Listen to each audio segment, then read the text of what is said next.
গীতবিতান বোলপুরের শান্তিনিকেতনে একটি বিশেষ কর্মসূচি হচ্ছে। এখন সরাসরি কি কর্মসূচি, কেন, কি উদ্দেশ্য এবং আজকের কর্মসূচি নিয়ে আমরা জেনে নেব। শান্তিনিকেতনে বোলপুরের গীতবিতান প্রেক্ষাগৃহে সাহিত্য ও সংস্কৃতির এই যে মেলবন্ধনে আমরা কিন্তু বসন্ত বরণে রবীন্দ্র স্মরণে এই অনুষ্ঠানটা করছি। মানুষের উন্মাদনা এতটাই পাচ্ছি যে তারা কিন্তু এখন দুটো অতিক্রম করে চলে গেছে, প্রায় 2:30-এর কাছাকাছি সময়। সেই সময়তেও কিন্তু হল ভর্তি মানুষ রয়েছেন, বিশেষত কবি সাহিত্যিক এবং সাহিত্য যোদ্ধারা রয়েছেন, সাংস্কৃতিক কর্মীরা রয়েছেন, সেই সঙ্গে আপনারাও মিডিয়া পার্সোনাল তারাও কিন্তু উপস্থিত রয়েছেন। আর আমাদের কোনো টেনশন হচ্ছে না, কেন না মানুষ যারা এসছেন তারা কিন্তু আমাদের যেভাবে পরিচালনা করছি সেই তালে তালে তারা কিন্তু সেইভাবে এগিয়ে চলেছে। এটাই একটা বার্তা দিতে চাইলাম যে জেনারেশন অ্যাচিভার সর্বভারতীয় একটি সংস্থা, তারা বিভিন্ন জেলায় যেমন প্রোগ্রাম করবে, আগত দিনে ডিসেম্বরে আমরা চেষ্টা করব যে দিল্লিতে যদি অনুষ্ঠান জেনারেশন অ্যাচিভার করতে পারে স্বল্প পরিসরে। আপনারা সঙ্গে থাকবেন, ভালো থাকবেন, সৃজনে থাকবেন, চিন্তনে থাকবেন, মননে থাকবেন, সব কিছুতেই রবীন্দ্রনাথ ঠাকুর। রবীন্দ্রনাথকে বাদ দিয়ে যেমন কিছু হয় না, কিন্তু রবীন্দ্রনাথের স্থানে এসে নজরুলকে ছোট করলেও হবে না। নজরুল ইসলাম আর রবীন্দ্রনাথ ঠাকুর দুজনে একে অপরের পরিপূরক। তার জন্য আবার জেনারেশন অ্যাচিভার চেষ্টা চালাবে আগামী মে মাসের মধ্য গগনে। সেই সময় রবীন্দ্র নজরুল স্মরণে নৈহাটি ঐক্যতানে সেটা অনুষ্ঠিত হবে। সেটা হয়তো এই মুহূর্তে আমরা বিজ্ঞপ্তি জারি করব আগামীকাল বা পরশু। স্পেশাল ইভেন্ট টিভিতে আমরা আজকে যে গীতবিতানে অনুষ্ঠান হচ্ছে সেগুলো ব্রডকাস্টিং করছি এবং অবশ্যই নিউজ সেটা পেয়ে যাবে। আর বর্তমানে আমরা বলতেই পারি অশান্ত একটা পৃথিবীর একটা বাতাবরণ তৈরি হয়েছে। সেখানে এরকম একটা সুষ্ঠু মননের সাংস্কৃতিক পরিবেশন এবং এত চিন্তাশীল মানুষ, কবি, সাহিত্যিক, সাংস্কৃতিক মনস্ক যারা ব্যক্তিত্ব রয়েছে, তারা এই মেলবন্ধন সেখানে অবশ্যই আমাদেরকে একটা উদ্বুদ্ধ করে। আজকে এই যে বিশেষ কর্মসূচিতে কিছু বই প্রকাশিত হলো, এটা কি প্রত্যেক বছর হয়ে থাকে? হ্যাঁ, আমাদের যখনই সাহিত্যের একটা অনুষ্ঠান আমরা করি সেখানে একটা সংকলন হয় এবং আমরা একটু আলাদা বলবো এই ব্যাপারে। আমরা কিন্তু যেমন খুশি লেখো এই ব্যাপারটা নয়, আমাদের একটা সাবজেক্ট থাকে।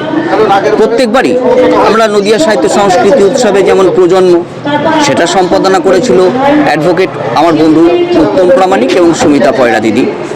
আবার এক্ষেত্রে কিন্তু আমরা তরুণ প্রজন্মকে সামনে নিয়ে আসলাম, দিশাকে নিয়ে আসলাম, দিশা ভৌমিক, সে কিন্তু কলেজে পড়ে, তার সাথে অ্যাডভোকেট উত্তম প্রামাণিক অন্তর্লীন। এটা কি হচ্ছে, এই আর্টিফিশিয়াল ইন্টেলিজেন্স আজকে আমরা তার কিন্তু কিছু অপপ্রয়োগ ঘটছে। কীরকম? সাহিত্যে যদি আমরা যে কোনো একটা টপিক দিয়ে দিচ্ছি, চ্যাটজিপিটি কবিতা বানিয়ে দিচ্ছে, গল্প বানিয়ে দিচ্ছে, উপন্যাস বানিয়ে দিচ্ছে, সেটাকে যদি একটু আমরা নিজেদের মতো করে এডিট করে নিচ্ছি, তাই নিয়ে বই প্রকাশ হয়ে যাচ্ছে। এই জায়গাটা কিন্তু ভয়ঙ্কর জায়গা হতে চলেছে সাহিত্যে আঙিনায়। মানে স্বকীয়তা বজায় থাকছে না। না, স্বকীয়তা নাই, স্বকীয়তা কনভার্টেড ইন্টু আর্টিফিশিয়াল ইন্টেলিজেন্স।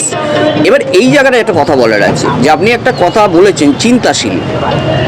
আমি মনে করি সাহিত্য সংস্কৃতির আঙিনায় যারাই রয়েছেন, নাটক তার মধ্যেই পড়ে, তাদের যেমন শিল্পী সত্তা থাকবে তার ভেতরে চিন্তাশীল হতে হবে।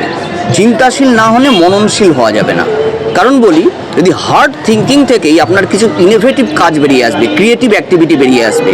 আর অশান্ত পরিবেশ যেটা তৈরি হয়েছে তার কারণ হচ্ছে আমরাই। কেন? আমরা বাঙালিরা আমাদের চলাফেরা, আমাদের কর্মচঞ্চল যে জীবনের ভেতর দিয়ে আমাদের সত্তাকে হারাচ্ছি। আপনাকে দেখুন, বাইট দিতে গিয়ে আমি কয়েকটা ইংরাজি ভাষার প্রয়োগ করেছি, সেগুলো কিন্তু করা উচিত নয় যারা সাহিত্যে থাকেন। সেখানে আমিও দোষী। তাই চাই আমাদের চিন্তার পরিসর। দেখছেন স্পেশাল ইভেন্ট টিভি। আপনি যে প্রসঙ্গটা উত্থাপন করলেন অত্যন্ত বাস্তবিক। আমরা যদি সকল সৃষ্টিশীল মানুষদের আমাদের সাংস্কৃতিক পরিবেশের ছাত্র ছায়ায় আনতে পারি, আমাদের সমাজের উন্নয়ন হবে। আমরা নিরন্তর সেই চেষ্টাটাই করে চলেছি, জেনে ফেলেছি। বছরের বিভিন্ন সময়ে সারা ভারতবর্ষ জুড়ে আমাদের অনুষ্ঠান হয়ে থাকে।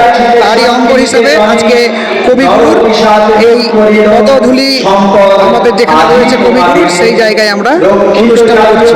এবং এই ধরনের অনুষ্ঠান আমাদের সমাজ তথা আমাদের পারিপার্শ্বিক পরিবেশের যে অস্থির অবস্থা তার অনেকটাই প্রশমনে সহায়তা করবে বলে আমি বিশ্বাস করি। আগামী দিনেও আমাদের এই প্রয়াস চলবে। মাঝে যে সাড়া, সেটা আজকে যে সাড়া দেখতে পাচ্ছি এটা অত্যন্ত প্রশংসনীয়। কতজন কবি সাহিত্যিক সাংস্কৃতিক মনস্ক ব্যক্তিত্ব এখানে আজকে উপস্থিত হয়েছে বলে আপনার অনুমান, মানে অনুমান বলছে কারণ যেটা আহ্বান করেছেন তার সাথে অনেক বিশ্বঙ্গ দেখতে পাচ্ছি। একদমই তাই, আমরা আহ্বান জানিয়েছিলাম 110 জন কবি সাহিত্যিকদের, আনুমানিক তাদের আত্মীয় স্বজন মিলে এখানে সংখ্যাটা প্রায় 150 ছাড়িয়ে গেছে। এটা আমাদের অত্যন্ত বড় প্রাপ্তি এবং গর্বের যে জেনারেশন অ্যাচিভারের পাশে তথা আন্তর্জাতিক সাহিত্য দিশারি তার যে সাহিত্য শাখা তার পাশে আমাদের সৃষ্টিশীল মানুষজন রয়েছে। এরপরে তো এরকম চিন্তা ভাবনা নিয়ে এগোচ্ছেন, তাহলে পরবর্তী ক্ষেত্রে এই বোলপুরে যদি ধরি কোনো অনুষ্ঠান হবে তাহলে সেটা মুক্ত মঞ্চেই অনুষ্ঠান করতে হবে। অবশ্যই, শুধুমাত্র আমরা এই যে সাহিত্য এবং সাংস্কৃতিক অনুষ্ঠান নিয়েই চলি তা কিন্তু নয়। জেনারেশন অ্যাচিভার একেবারে প্রান্তিক মানুষদের পাশে রয়েছে। আমরা বস্ত্রদান, রক্তদান থেকে বিভিন্ন ধরনের সামাজিক কর্মসূচিও করে চলি। আগামী দিনে আরও এই সমস্ত পরিকল্পনা রয়েছে যাতে মানুষকে আমরা স্থায়ী কোনো কাজ দিতে পারি এবং দিল্লিতে আমাদের প্রচেষ্টা যাতে পৌঁছে দিতে পারি সে ধরনেরও চিন্তাভাবনা রয়েছে। ইতিমধ্যেই আমরা ঝাড়খণ্ডে আমাদের শাখা সংগঠনকে এগিয়ে নিয়ে যাওয়ার জন্য অনেকটা এগিয়ে গিয়েছি। আশা করছি আগামী দিনে আমাদের আরও বিস্তার ঘটবে। স্পেশাল ইভেন্ট টিভিতে এই স্পেশাল কিছু আজকে হচ্ছে, সেটা ব্রডকাস্ট এবং অবশ্যই নিউজ এবং বাকি যে কর্মকাণ্ড হচ্ছে জেনারেল অ্যাচিভারের এই যে আজকে যে অনুষ্ঠান অবশ্যই আমরা তুলে ধরবো এবং স্পেশাল ইভেন্ট টিভিতে স্পেশাল কিছু আমরা যদি দেখাতে পারি তাহলে আমাদেরও স্পেশাল ইভেন্ট টিভি নিজেকে গর্বিত মনে করবে। ধন্যবাদ স্পেশাল ইভেন্ট টিভি এবং অবশ্যই রিপোর্টার আনন্দ দাস এবং সহ রিপোর্টার তনুশ্রী মণ্ডলকে। এই মঞ্চ থেকে উপহার পাচ্ছি, কেমন লাগছে?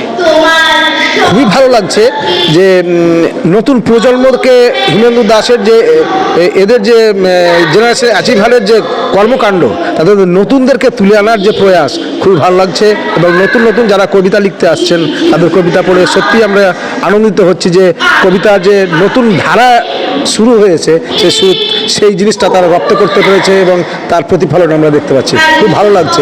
কর্মকর্তা আছেন তাদের যে আয়োজন আমার খুব মুগ্ধ করেছে, খুব ভালো লাগছে।